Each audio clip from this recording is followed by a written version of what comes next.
Hello everyone, my name is Zahra Aulia from 12.5 or 12 Engineering 3. Now I will explain about narrative text. Okay, definition of narrative text. Narrative text is a form of writing that recounts a story or a series of events and can be either fiction or non-fiction. Examples include novels, short stories, poems, memoirs, biographies, and news stories. In bahasa, narrative text is text naratif. Jadi, naratif teks adalah suatu bentuk tulisan yang menceritakan suatu cerita atau rangkaian peristiwa dan dapat berupa fiksi atau non-fiksi. Contohnya seperti novel, biografi, dan lain-lain.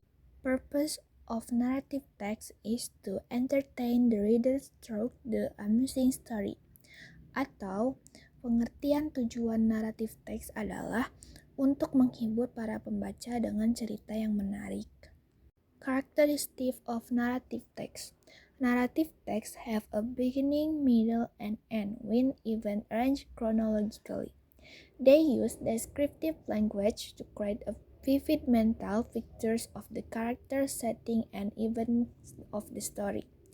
Jadi naratif teks itu memiliki karakteristik bahwa dia mempunyai awal, tengah, dan akhir dengan peristiwa yang disusun secara kronologis. Mereka juga menggunakan bahasa deskriptif untuk menciptakan gambaran mental yang jelas tentang karakter, latar, dan peristiwa dalam cerita. Generic structure. Narrative text has a structure. One is orientation. The orientation of a story should answer the question of who, where, and when. It sets the stage for the story and helps identify the character and setting. Jadi, narrative text mempunyai struktur yang pertama yaitu orientasi. Orientasi ini adalah pendahuluan. Jadi di orientasi ini harus ada who, siapa, where, di mana, dan when, kapan. Ini akan membuat kita mengidentifikasi karakter dan latar yang ada di cerita. 2. Complication.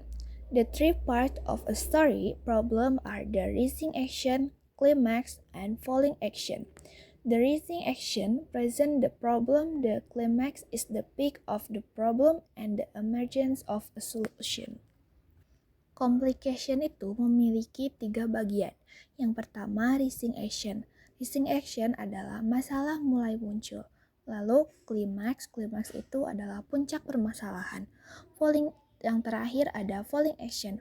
Falling action adalah permasalahan mulai menurun dan mulai menemukan titik penyelesaian.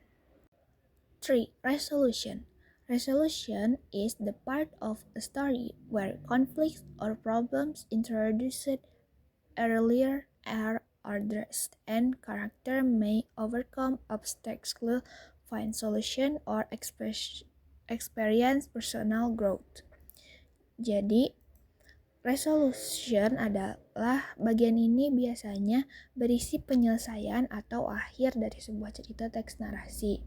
Sebuah cerita bisa ditutup dengan akhir yang menyenangkan, happy ending, akhir yang menyedihkan, sad ending, atau akhir yang menggantungkan, cliffhanger. 4 or less is coda. Coda is this section occurs at the end of a story, providing a summary or commentary on the characters' experience and the impact of their action. It helps reader to reflect on the intended message or lesson. Jadi, bagian koda itu biasanya muncul di akhir cerita. Biasanya ini memberikan ringkasan atau komentar tentang pengalaman karakter dan dampak tindakan mereka. Ini membantu pembaca untuk merenungkan dan mendapatkan pelajaran yang dimaksudkan dari cerita. Language feature narrative text. Kaidah kebahasaan narrative text. Narrative text itu menggunakan beberapa kaidah kebahasaan. Yang pertama adalah using past tense. Using past tense creates sequence and help readers follow the plot and understand event progression. Jadi, naratif teks menggunakan simple past tense karena akan menceritakan peristiwa atau kisah yang telah terjadi. Dengan begitu, pembaca bisa memahami urutan peristiwa secara jelas dan membantu mereka untuk hanyut ke dalam cerita. Contohnya, once upon a time in a small village there lived a kind, generous old man. One day, as the was walking through the forest, he stumbled upon a giant squash. Amazed, he inched closer. Yang artinya, pada zaman dahulu kala, di sebuah desa kecil, hiduplah seorang pria tua yang baik hati dan dermawan. Suatu hari, ketika dia sedang berjalan menuju hutan, dia menemukan sebuah labu raksasa. Terkejut, dia pun mendekat. Nah, pada potongan teks yang saya bacakan tadi, terdapat bentuk past tense dari live menjadi lived, he is walking menjadi he was walking, inch menjadi inched, yang menggambarkan kalau peristiwa itu sudah terjadi. 2. Using adverbial of time. Jadi naratif teks itu menggunakan salah satunya kaidah kebahasaannya itu adalah adverbial of time. Time expression aid in understanding the chronology and coherence of events in narrative. Naratif teks menggunakan effort of time karena effort of time adalah kata yang memberi keterangan terkait kapan peristiwa terjadi, berapa lama, dan berapa sering peristiwa itu berlangsung. Pada naratif teks, adverb of time membantu memperjelas konteks urutan peristiwa dalam cerita. Ini memungkinkan pembaca untuk lebih mudah mengikuti alur cerita dan merasa terbawa masuk ke dalam cerita yang mereka baca. Contoh adverb of time itu antara lain seperti today, yesterday, one day, tomorrow, last year, later, dan sebagainya. Contoh adverb of time akan saya bacakan pada kutipan naratif teks ini. Early one morning, Sarah decided to go for a jog in the park. As she jogged, the sun began to rise, casting a golden glow over the trees. Later that day, she met her friends for lunch and shared her morning adventure with them.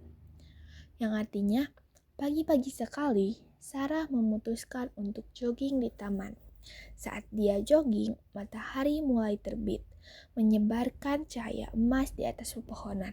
Kemudian, pada hari itu, dia bertemu teman-temannya untuk makan siang dan menceritakan petualangan paginya kepada mereka.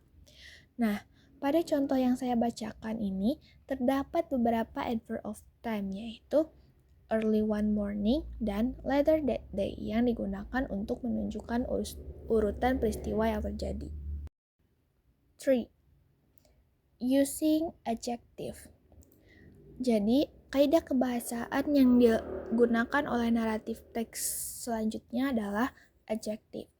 Adjectives modify nouns by providing more information about them, including color, shape, size, and characteristic. They help create a more vivid and detailed story in narrative text. Jadi yang ketiga, narrative text menggunakan adjective. Adjective adalah kata yang digunakan untuk mendeskripsikan noun, kata benda, atau pronoun, kata ganti. Adjective ini dalam bahasa Indonesia biasanya kita sebut juga sebagai kata sifat. Jadi untuk mendeskripsikan benda, warna, bau, atau konsep abstrak lainnya.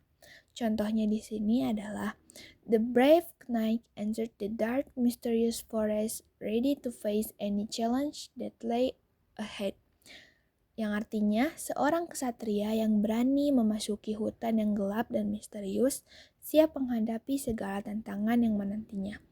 Pada contoh ini terdapat adjektif yaitu brave yang artinya berani, dark yang artinya gelap, dan mysterious yang artinya misterius. Adjektif itu membantu pembaca untuk mengimajinasikan cerita sehingga kita lebih hanyut dalam cerita. Using phrase. Noun phrase in narrative text provide more detailed description, highlight specific parts of characters or setting, and explain complex ideas concisely. Jadi yang keempat itu, kaidah kebahasan naratif teks selanjutnya adalah noun phrase. Noun phrase adalah kata-kata yang berfungsi sebagai kata benda, bisa berupa tempat, orang, makhluk hidup, dan lain-lain. Nah, sama halnya dengan adjektif, noun phrase juga digunakan untuk memberi deskripsi yang lebih rinci dari sebuah naratif teks.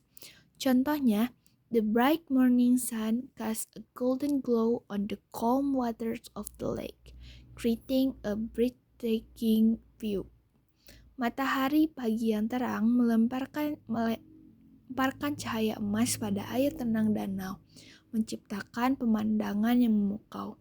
Pada contoh teks di atas terdapat beberapa noun phrase, yaitu the bright morning sun dan the calm water of the lakes, yang membantu memberikan gambaran lebih rinci terkait suasana dan waktu dalam cerita.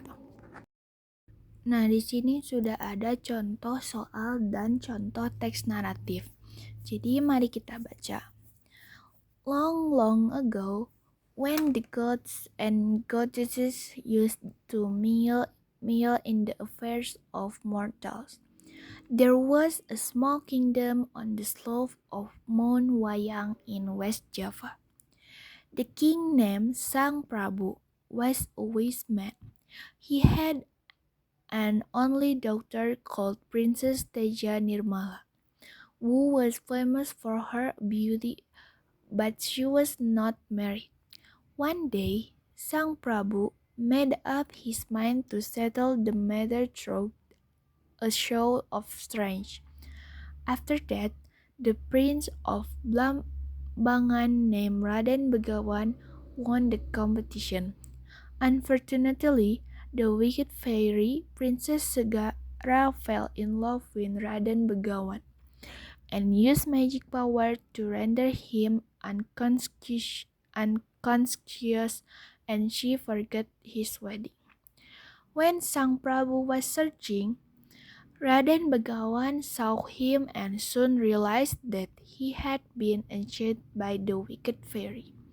The fairy could not accept this, so she killed Raden Begawan. When Princess Teja Nirmala heard this, she was very sad, so nice fairy took her to the Kahyangan. Jadi artinya adalah dahulu kala ketika para dewa dan dewi biasa berbaur dengan urusan manusia, ada sebuah kerajaan kecil di lereng Gunung Wayang di Jawa Barat. Raja yang bernama Sang Prabu itu adalah seorang yang bijaksana. Ia mempunyai seorang putri tunggal bernama Putri Teja Nirmala, yang terkenal dengan kecantikannya. Namun dia belum menikah. Suatu hari, Sang Prabu memutuskan untuk menyelesaikan masalah tersebut melalui unjuk kekuatan. Setelah itu, Pangeran Blambangan yang bernama Raden Begawan memenangkan sayembara tersebut. Sayangnya, peri jahat yaitu Peri Segara jatuh cinta pada Raden Begawan dan menggunakan kekuatan gaib untuk membuatnya pingsan dan ia melupakan pernikahannya. Saat Sang Prabu sedang mencari, Raden Begawan melihatnya dan segera menyadari bahwa ia telah disihir oleh peri jahat. Peri tersebut tidak dapat menerima hal tersebut, sehingga ia membunuh Raden Begawan. Mendengar hal itu, Putri Teja Nirmala sangat sedih. Maka peri yang baik hati membawanya ke Kahyangan. Nah, itulah contoh dari naratif teks. Selanjutnya kita akan mencoba membahas soal contoh naratif teks. Which one of the following statement is false about Sang Prabu? A. Sang Prabu was the father of his only daughter. B. Sang Prabu was a king of a kingdom in West Java. C. Sang Prabu was taken to Kahyangan by a wicked fairy. D. Sang Prabu was a wise man. Mana kira-kira statement yang salah tentang Sang Prabu sesuai yang ada di teks? The answer is C. Sang Prabu was taken to Kahyangan by a wicked fairy. Karena Sang Prabu itu tidak dibawa ke Kahyangan oleh peri jahat. Okay, this presentation is finished. Now I'm apologize if I had a mistake. Thank you for listening and watching. I'm Zahra Aulia from 12.5 or 12 Engineering 3. Wassalamualaikum warahmatullahi wabarakatuh. See you next time.